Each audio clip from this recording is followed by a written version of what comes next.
Well, good afternoon. Great to be here. A couple of comments, I guess, and then open it up for Q&A. I would have to tell you that coming into the job as the chief of staff, I had decided to not do too much with the press until I got my feet on the ground and figured out what base I was on any given day. Prior to this, when I was at DHS and certainly as a Marine general officer, interacted with the press a great deal. But coming into this job, I really needed to get to know the lay of the land. I have done, I think, 3 off the records. The first one of which was, of course, violated. But thank you for all of you that didn't violate the trust from those off the record periods.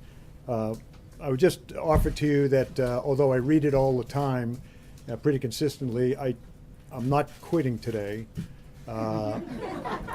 I don't believe, and I just talked to the president, I don't think I'm being fired today.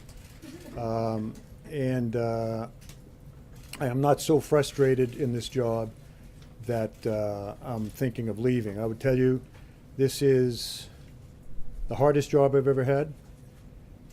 This is, in my view, the most important job I ever had.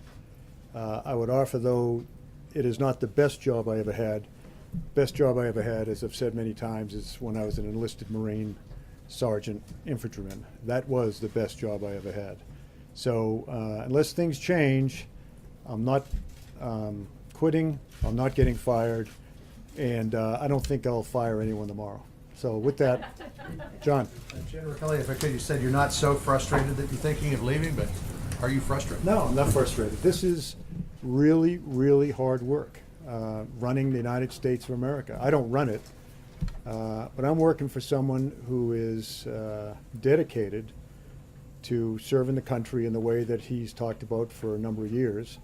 There are incredible challenges, economic challenges, healthcare challenges, all of that, obviously international challenges that have to be dealt with. I don't mean any criticism to Mr. Trump's predecessors, but there was an awful lot of things that were, in my view, kicked down the road that have come home to roost pretty much right now that have to be dealt with. This is hard work, John. And my only frustration, with all due respect to everyone in the room, is when I come to work in the morning and read about things I allegedly said or things that Mr. Trump allegedly said or people who were going to be fired or whatever, and it's just not true. That's my frustration. I mean no disrespect to you all. I don't know all the names, so you. I appreciate that, and thank you for coming out here today. We hope to see you more often. Let's go to one of the hard things that is facing you right now, the situation in Puerto Rico. And since you're here to speak for the president, let's talk about his tweet this morning. Does President Trump believe that the people of Puerto Rico are American citizens Yes. who deserve the same access to federal aid as the people who live in Texas and Florida? Yes. What is his tweet about then? The tweet. The tweet where he says that we can't be in Puerto Rico forever. I think he said the U.S. military and FEMA can't be there forever, right? He did, yes. Okay. First responders, First FEMA responders. and The military. minute you go anywhere as a first responder, and this would apply certainly to the military, you are trying very hard, working very hard to work yourself out of a job. There will be a period in which we hope sooner rather than later to where the U.S. military and FEMA, generally speaking, can withdraw because then the government and the people of Puerto Rico are recovering sufficiently to start the process of rebuilding. I just got off the phone. I've talked to him many times with the governor of Puerto Rico. Great relationship. President deals with him periodically. We saw him when we were down there last week. So, this country, our country, will stand with those American citizens in Puerto Rico until the job is done. But the tweet about FEMA and DOD, read military, is exactly accurate. They're not going to be there forever. And the whole point is to start to work yourself out of a job and then transition to the rebuilding process. Yes, sir. Okay, I'm Dr. Anthony Harper with the Intermountain Christian News and Christian Newspaper Association, and in light of the president in support of pulling out of UNESCO, what would the president's response, to UNRWA defunding, which is a UN agency that has been in the schools specifically inciting kids to violence against the Jews, and our tax dollars going into that? Do you have any statement about, in light of UNESCO pulling out, about UNRWA? No, I mean, I'm not as familiar probably as I should be with it. I would just offer that the responsible way to look at any program, and certainly when I went to DHS, and I did this in Iraq and other places I've been, when we're expending U.S. taxpayer money, we should look at every program and decide whether it is being successful. If it's not being successful, then change it so it can be successful, or sometimes you just say it's not going to work. Go ahead. Follow up to that would be, the Prime Minister just came out today, there was a release, the government press office in Israel. Prime Minister welcomed the withdrawal from UNESCO, and I had met with the Prime Minister of Israel in May about the UNRWA issue. He's very concerned. He made a statement in Jerusalem Post not too long ago in denouncing UNRWA, so I thought it would be. I'd have to get more familiar, sorry. General Kelly, Margaret Brennan, yes, thank you very much for coming out and doing this. You focused a lot on process and establishing processes here at the White House. I'm wondering if you can explain. Is this the iron hand that I brought to the staff? No, but did you? Is that how you see it? You don't see that you have an iron hand? Just put some organization to it. Well, can you Put a explain? smile on my face. Although you guys with the cameras always catch me when I'm thinking hard, and it looks like I'm frustrated and mad. Yeah, what is your frustrated face? But back to the question. Can you explain what the process was with this Pakistan raid, what the president's involvement was, how you sort of, Pakistan raid? the Pakistan raid to release these Americans who, Caitlin Coleman and her family? Oh, no, The level. Okay, good, yeah. The level of the president's involvement and awareness and. No, I think we have, what, communication roughly on 20, in fact, with 4 of them, the 3 children, of course, being U.S. citizens and the mother, we've now reduced, and I'm not making a joke here, but we've now reduced the number of hostages by almost a third. But that's not to take away from all of unfortunate people that are still being held hostage. You know, I'll use the term partners in Pakistan, we've been watching for the family. What can I say? I'm not making up a lie here, I'm just staying within the classification. Let me just say the Pakistanis, they're great partners in this regard that they are. And I think there's been a change. Hopefully there'll be a change in the cooperative relationship between the United States and Pakistan. But the good news is the Pakistani officials got custody of the American citizens, 4 American citizens, 3 children, 1 adult female, and then of course the husband is a Canadian citizen. Took them into custody, held them for us, not for us, held them.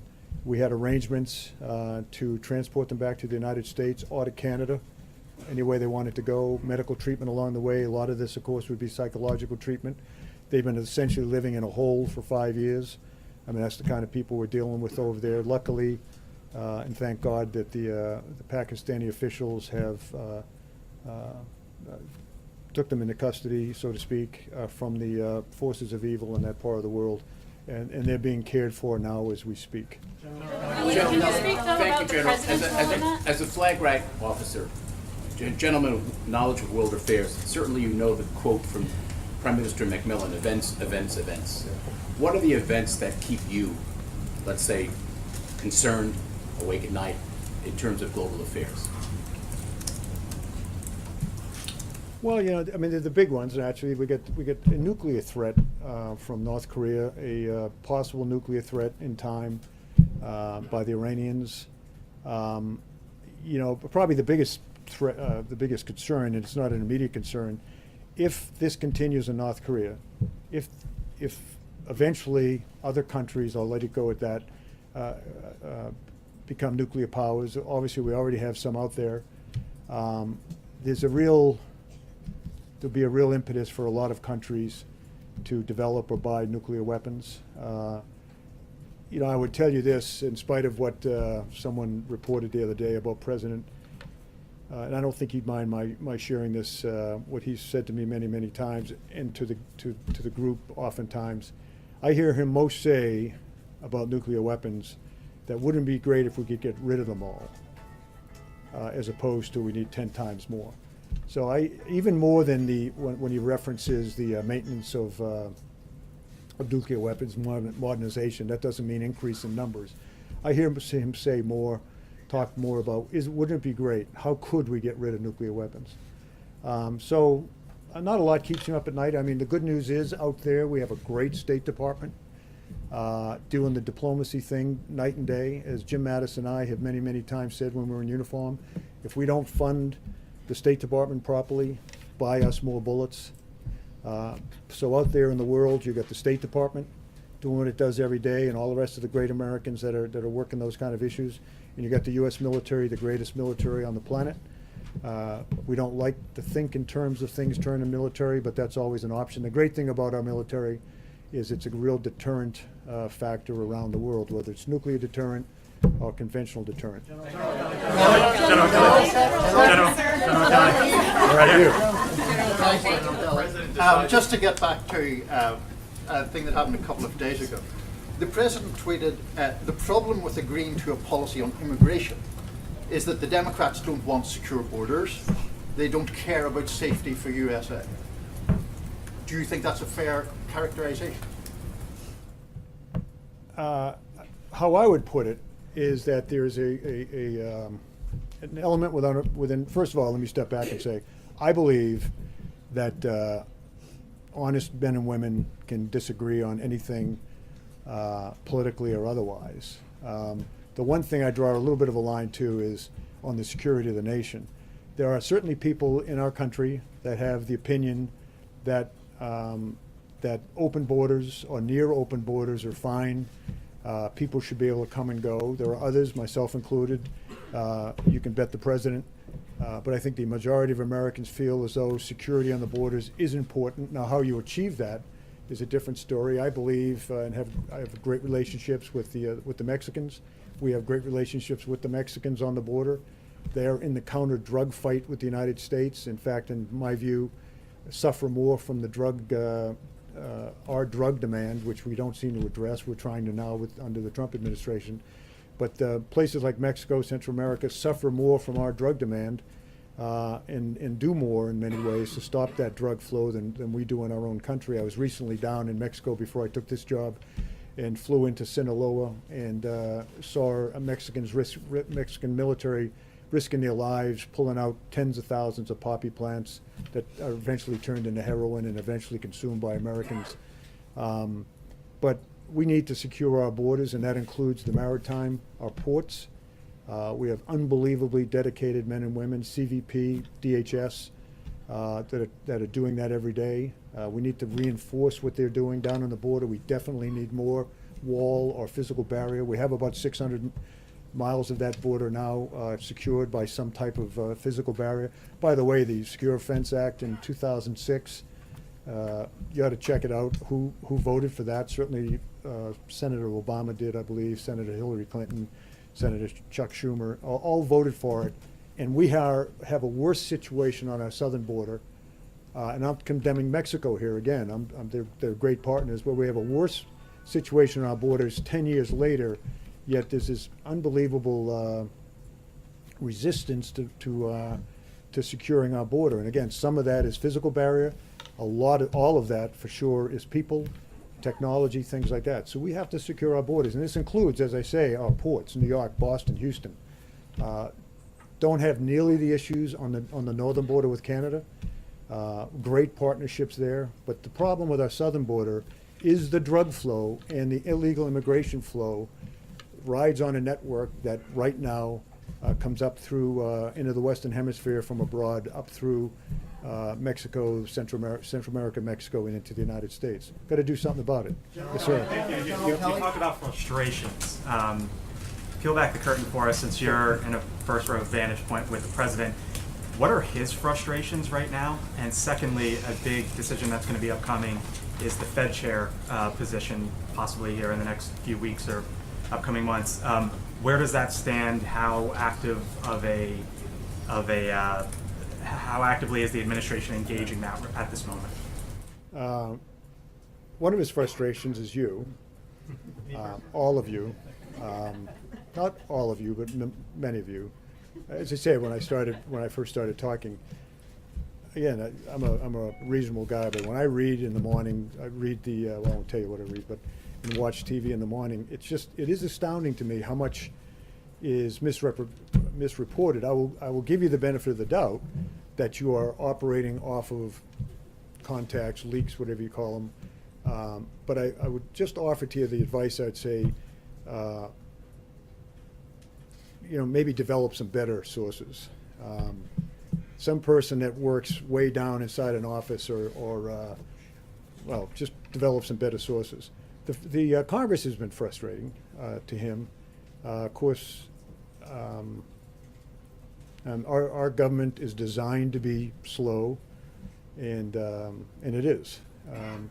His sense, I think, as a man who is outside of the Washington arena, a businessman, much more of a man of action. I would say his great frustration is the process that he now finds himself, because in his view, the solutions are obvious. Whether it's tax cuts and tax reform, health care, infrastructure programs, strengthening our military. To him, these all seem like obvious things that need to be done to protect the American people, bring jobs back. These are all the things that he sees as vital to protect the American people, to advance American economy and whatnot. And the process is so slow and so hard sometimes to deal with. So I think those two things. And the Fed, where does everything stand with the Fed right now? Are you guys days away, weeks away? Some time away. I mean, there's still ongoing interviews, but every candidate. I mean, I'm trying to learn about things that have to do with what you're talking about. But all of the people that have been into interview have been really first-round draft choices, and we have more to come. And it's a very measured process. He has great, obviously, advisors to help him make that decision. Thank you. President Are Trump the people in the has- front row like the most important people, or is it? No. Not at No, all. seriously, how do you end up? We're the cannon fodder. We're the first in line when they start shooting. Okay. General Kelly, thank you so much, and thanks for being here today. President Trump, in recent days, has gotten into a bit of a war of words with Senator Bob Corker, the latest Republican who he's had a public feud with. As his chief of staff, are you concerned that he's jeopardizing his agenda by feuding with members of his own party? I'm not. I mean, he's a straightforward guy, the president is. That's the one thing I've found he is. I have found him, 9 weeks in the job, willing to work with anyone to advance the agenda being what's good for America, what protects America. You've seen him reach out to these people on the other side of the aisle. I think, not to get into, well, let me just say that when members of Congress say things that are unfair or critical, the president has a right to defend himself. When I read about things that are what I would perceive to be unfair or critical, unnecessarily critical, I will call members of Congress and just ask, is there anything I can do to help you with that misconception you have, or maybe explain to you why I did this or that. Oftentimes, members of Congress that I talk to will say, geez, I didn't realize it came out that way, I'm sorry, or no, I meant it, but it was kind of a grown-up comment, and so I'll take that to the president and say, but then there's others that are, as the president would say, grandstanding. I'm not saying Senator Corker's that way, I'm just saying that some people grandstand and kind of enjoy the attention. Have you called Bob I've talked to But in Senator the wake Corker. of this recent I've talked to Board fight? Corker, yeah. And do his tweets make your job more difficult, General Kelly? No. I mean, the job of the chief of staff is to staff the president, give him the best advice, or go get the best advice I can give him, help him consume advice, help him work through the decision-making process in an informed way. But that's my job, and that's what I do. General, one question on Cuba, if I may, sir. The question on Cuba. You got it next, I'll go to you next. Is it me or him? Does the president believe that the Cuban government is directly responsible for these attacks on Americans? And does the president plan on closing the U.S. embassy in Cuba? And is the president aware of the visa crisis for All Cuban right, what's the families? rule? How many questions can you ask? We believe that the Cuban government could stop the attacks on our diplomats. Now you. We're waiting for the president to make a decision tomorrow about the Iran nuclear deal. Can you talk broadly about the strategy to counter Iran nefarious activities in the region? And will you list the Revolutionary Guard as a terrorist organization, as some member of the Congress has suggested? I think I know that we have great partners in the Persian Gulf region, the Arabian Gulf.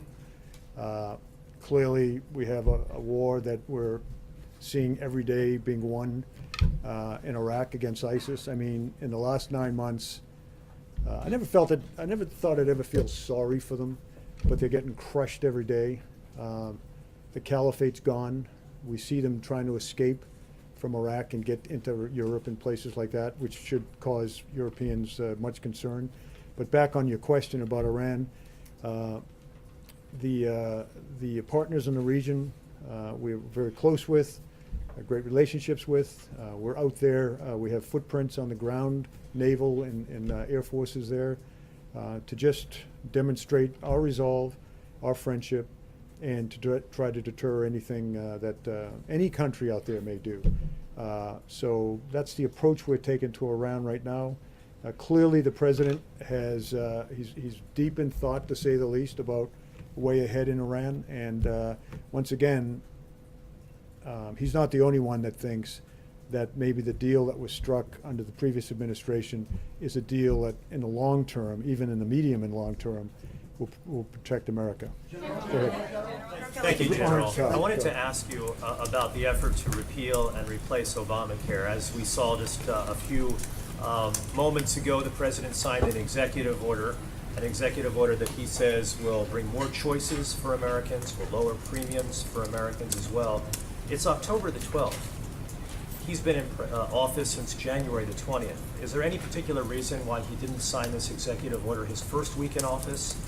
What's taken him so long? And my other question, if I may, General, the other question is very important. Do you blame Senator McConnell, the leader of the Senate, for the failure to repeal and replace Obamacare?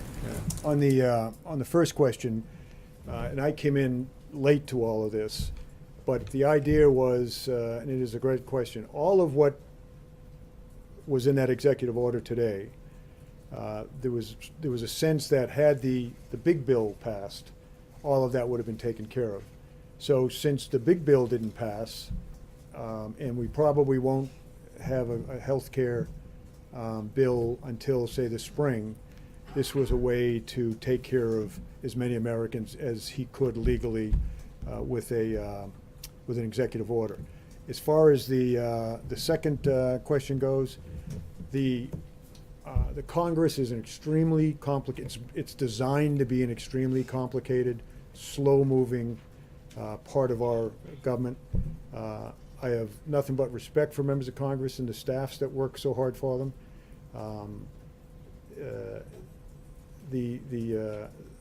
Sometimes it's like talking to Nancy Pelosi once. She's the leader, but boy, is it really hard to lead. I'd say the same thing about the majority leader in the Senate. There are 100 or whatever, 100 members of Congress that look to their states, have their own political baggage to deal with, and they're not always reliable on every vote to vote the way that the president or Mitch McConnell wants to vote. So, that's good. One more, he's the lucky one. Thank you very much, sir. First of all, congratulations. On what? For your new job. Yeah. So, as far as U.S.-India relations are concerned, recently many tragedies have taken place here, and Indian American community in India paid a tribute on 9/11 at the Georgetown University in cooperation with the Indian Embassy and also at the Gandhi Center, as far as the tragedy in Las Vegas is concerned. My question is that Indian Ambassador Mr. Sarna said that time has come now, U.S.-India should stand together against all these terrorism. And same thing, Prime Minister Modi, when he was here at the White House, he told President Trump that India is with the US anytime, anywhere as far as fighting against terrorism. So where do we stand, sir, today as far as US-India relations are concerned? By the way, I've just, as I listened there, that face I had on was my listening intently face. The United States of America will stand with any country against terrorism. We stand with countries we're not so friendly with, and we stand with countries that we're extremely friendly with like India. This cancer of terrorism, as we crush it in the caliphate, as you all know, is moving in other directions, to include the West, into Western Europe. But the northern part of Africa is suffering terribly, and it will grow there. As it moves south in Africa, it's moving out into is already in South Asia. Very, very dangerous. I went to a very, very good conference that King Abdullah of Jordan invited me to, the Aqaba initiative, where he had all of the Southeast Asia countries represented, particularly the big Muslim countries, to include the Philippines. They have many, many Muslims, as you all know, in the southern part of the country. And the discussion was, what do we do as this, ISIS form of terrorism, cancerous, metastasizes in those parts of the world? And these countries are very, very afraid of that, because they've had to deal with it locally, but not, if you will, a threat that will go into places that typically you don't normally see Islamic terrorism thrive. So again, I would say that the United States will work with any country, does work with every country that is trying to get its arms around terrorism of all kinds. And there are different types. It's not all religious-based. There's the various types of terrorism, but that would be my answer. But I think that... So, sir, is President Trump going to visit India? Is President Trump going to... Someone asked me an Yeah. Thank you, General Kelly. I have a question about the tweets. That's a big part of this administration. Do they get you by surprise, and are they official statements? And on the war against North Korea, what are the chances? Should the American people be worried about the war? It's two questions. Yes. Which one should I answer? Both.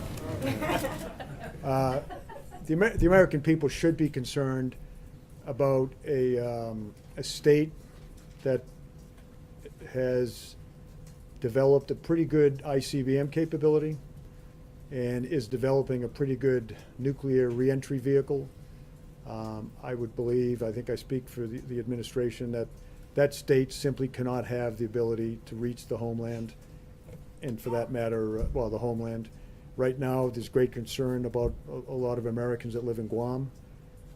Right now, we think the threat is manageable, but over time, if it grows beyond where it is today, let's hope diplomacy works. As far as the tweets go, it's funny. I read in the paper.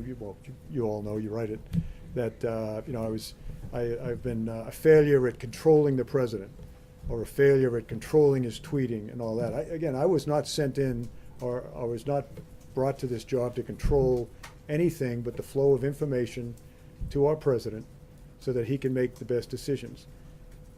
I have found that Mr. Trump, from the day I met him, he's a decisive guy. He's a very thoughtful man, I should say. He takes information in from every avenue he can receive it. I restrict no one, by the way, from going in to see him. But when we go in to see him now, rather than onesies and twosies, we go in and help him collectively understand what he needs to understand to make these vital decisions. So again, I was not sent into or brought in to control him, and you should not measure my effectiveness as a chief of staff by what you think I should be doing, but simply the fact is, I can guarantee to you that he is now presented with options, well thought out options. Those options are discussed in detail with his team, and then he comes up with the right decision. But it's always, always, always focused on protecting America and in advancing America's economic development, jobs for America, safety for Americans, And with that, I'll let you go, and I enjoy reading about it tomorrow. Thanks a lot, everyone. President should lose their license, sir.